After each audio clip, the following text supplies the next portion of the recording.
Yeah.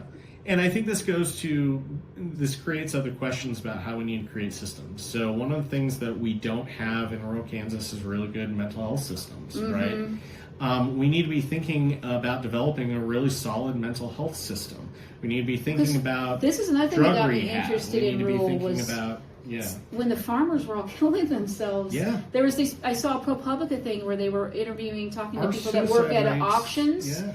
And they said that tractor came from a suicide, that tractor came from a suicide. There were 5 suicides right there in front of us in that one little community. Yeah. And I was like, oh my gosh. It's huge. I had 2 friends last year pass away due to suicide, one of whom lived in the county.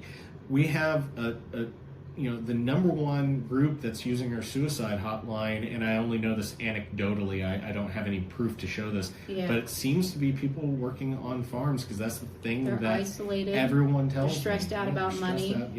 And farmers are getting hit at both sides. They're right? getting hit from so you have 5 different ways I found. You have your input costs, but then you also have your output costs. And all those things just work against you, the producer, and that's because we've consolidated into these giant corporations that control the price for everything.